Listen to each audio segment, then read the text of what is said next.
Okay. comments Yeah. for India. India. You want to do like a little mini seminar on A mini India? seminar in India. Have the comments referenced any specific like part of Indian history or anything? It was all negative comments about It's India. all negative comments. Let's go. Yeah. I will say on the onset, I'm not an expert on Indian history. It's kind of I wouldn't say a blank spot on the whole, but I know about it in relation to the Islamic world primarily. That's where my sort of knowledge touches. Can we get in with some of that? Yeah, definitely. Indian nationalists will hate this because it's such a polarizing issue now, and it's like actually violent on the ground. It's the whole India-Pakistan issue, but You don't have to say anything you don't want. no, it's good. But like, India had centuries of very effective and harmonious Islamic rule, and it was actually kind of interesting. It was a way to kind of manage the society. On the intellectual level, there was actually a great deal of interaction between Islam and Hinduism. A lot of synthesis that was very interesting.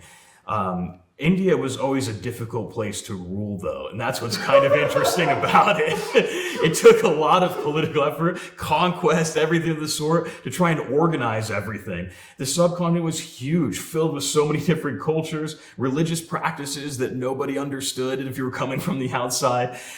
It kind of assessing those cultural contours and trying to navigate them and assert your dominance effectively was really, really difficult. Why was that? Dude, it's just, I mean, imagine like a battle royale almost, like just a whole continent of so many diverse groups and interests who have no real unifying purpose, a rigid caste system that keeps many people out of certain positions. Integrating the whole society under a singular political project usually only happened a tiny bit for a little while, you could say. It just took a lot of force. And when it happened, and from my knowledge of like sort of the Islamic rule in India, they had to kind of take a hands-off approach. It's like they would talk to the elites in the society. Like if you were a Muslim ruler, you would interact with the Brahmin class. And you'd say, we'll give you extra privileges if you just manage your people because we can't do it. We can't have, one class? they're the priest caste. Yeah. They're the priestly caste in Hinduism.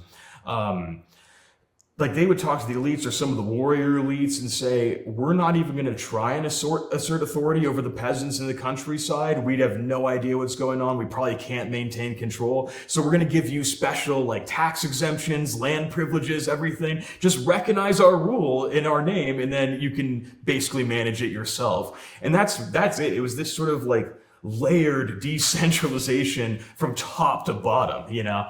Something like the Mughal Empire, for instance, was very wealthy in its own right. It could have been wealthier with greater centralized control if you could rule India centrally. It was really only the British Empire that was successful in doing that, kind of tamed the subcontinent with modern technology and just military force. It started in the 18th century and went all the way up to about the end of World War II, so nearly 200 years of partial to full control of India by the British, yeah. And even then, it wasn't always easy. There's massive revolts they had to put down at one point in the 19th century. It was hard. India's unique, you could say. I will say from the Islamic perspective, it's very interesting. Early on, the Persian Muslims and Arab Muslims were terrified of India religiously. Like their religious practices, they associated it as land of like what they call jinn, which is like basically non-physical, almost like ghosts or beings of that sort in a certain way. They thought it was a land that was originally like controlled by jinn and human beings only barely took control of it. Land of like sorcery and magic and weird shit. They were terrified, dude. I read one Arab chronicler, I forget his name now, shoot, I wish I remembered. But he traveled through India in around the like 13th century, I believe. And he tells a story that's just so funny and it freaked him out. He went by this rural village where there's this guy just standing there staring at the sun and wouldn't move and wouldn't talk. And he goes and talks to the villagers. He's like, what the fuck is up with this guy? Like, what's he doing? It's like, oh, that's so-and-so. He just always does this. He's always staring at the sun. He never stops. He doesn't eat or sleep or anything. He's always staring at the sun. And this guy observed him for like the week he was in this village and he never moved, according to the chronicler. It's like, what the fuck? Long story short, the chronicler moves on his journey. He comes back to the village like 10 years later, and the guy is still there staring at the sun. And he did believe, fully convinced that he would just never moved. Like he was just like in this mystic state looking at the sun. He's like, dude, this place is scary. I gotta get out of here. Like, what is happening right now? Like, a lot of from the Islamic perspective, again, like they saw it as this land of like sorcery and occultism too. Like their approach to Hinduism on that level is interesting, and they started a lot of like the occult aspects of Islamic culture were definitely like Indian influenced as well. A lot of the talisman making and weird magic shit was like directly influenced by Indian culture, but kind of in a scary way. Like it was dark almost. You had to be careful with it. What would they do? Like if you make a talisman invoking some sort of jinn or demon to curse somebody or kill them or make yourself more wealthy or all this sort of shit, like operative magic in that sense. Like voodoo. Yeah, like kind of. Yeah, it's like voodoo's very similar. It's that like operative magic. You can kind of use sorcery, certain symbols, numerical correspondences, alignment with the stars to affect the shape and form of the physical world, you know, to change things in the physical world. Is that the first time we've seen that? No, magic like that, like in a historical sense, goes back to like Mesopotamia. You see examples of it. It was very pronounced in ancient Egypt as well. What are some examples of that in Mesopotamia? Same thing, like talismans, especially astrology, like what we'd call astrology now, like alignment with the planets, augury, which is trying to like predict the future based on that, divination, all sorts of stuff. Like magic for a lot of these ancient civilizations, and even through the Middle Ages, magic was perceived as something that was very much real and effective and could influence life. It was, I mean, a lot of civilizations are almost structured around it. Even in the West, there's a fear of witches and stuff for a long time. There's the idea that there's like a material world that is separated out from the religious spheres, whatever, like the divine, whatever it might be. That's like a pretty late Christian view, almost modern view. Most people in history didn't really distinguish or mark out the physical world as something separate from the supernatural world. They saw them as just blended together, like one kind of cohesive sphere, more or less. Yeah, like you can cross over. Yeah. How influential was all that? Because I feel like it's so influential, yeah. Because to me, I feel like it seems like such a side quest when you look back in history, but I guess it is more influential. Very influential. There's a couple good books on this in relation to the Islamic world especially, but after the Mongol conquests, and especially in the Timurid period when Tamerlane takes over much of the Islamic world, you saw this blend of Sufism, which is like Islamic mysticism, and occultic practices, especially astrology, numerology, something unique to Sufism and the Islamic mysticism itself called like letterism, which is their sort of magic involving the Arabic language and its numeric correspondences. But this like why you would just write something. You could write certain word and there'd be like kind of a base Arabic, like it's a Semitic language like Hebrew or something. Different than English. Letters and words and their combinations actually have numerical values too. So you can sort of describe things or engage in a type of symbolism just with the numerology involved in the language itself. So something like letterism would be trying to sort of, you look at the Quran, for instance, and you'd see it wouldn't just be the passage, the words on it. They wouldn't just have their explicit outer meaning. You can analyze their arrangement, the numbers involved, and come to like a deeper esoteric understanding. You can even then use that to predict the future and other sorts of stuff. It's like Da Vinci Code. Yeah, it's like Da Vinci Code, essentially. But my point with all this is, this was enormously influential in the Islamic world at that time. Like Sufi astrologers and whatnot, they were like given the highest positions in the court. The different rulers, Tamerlane himself, his later successors, they wouldn't do certain things if there was bad astrological signs. They wouldn't engage in a battle. They had to justify themselves as also like occult masters. Like they knew the sciences too and could engage in it. There's a good example with Tamerlane as well. A famous Arab historian and chronicler, some call him the first sociologist. He was actually a Berber too, I believe, or part Berber, but Ibn Khaldun. He lived in the 13th, 14th century. He met Tamerlane at one point, and he was very nervous to do so because meeting Tamerlane was insane. He killed a lot of people, basically. One of these classic steppe nomad warlords, just decimated everything in his path. Ibn Khaldun reported that he had heard the astrologers in Spain predict the birth of Tamerlane based on certain astrological correspondences pretty much when he was born. He wrote that these astrologers in Spain predicted that there would be a Lord of Conjunction born out of the tent dwellers in like this particular region, and he would be like the sort of occult leader of the world essentially. And when Ibn Khaldun met Tamerlane, he tried to say, like, listen, you were foretold by the astrologers. Like, there was a cult prophecy talking about your coming into power and legitimizing your rule in the world. So, you have the divine right to rule in this sense. But that's the interesting part, because it wasn't a divine right to rule in a specifically Islamic sense. It was in this occult sense related to astrology. And Tamerlane adopted as one of his official titles the Lord of Conjunction, which was an astrological term talking about the conjunction of certain planets and whatnot, foretelling the birth of a real conqueror who was destined to control the world. But that's like really, that to tie in your point about it being important, that's political legitimacy. That's what grounded his rule and sort of allowed him to maintain authority, and his successors too, who claimed descent from that. It's very important. It's totally different.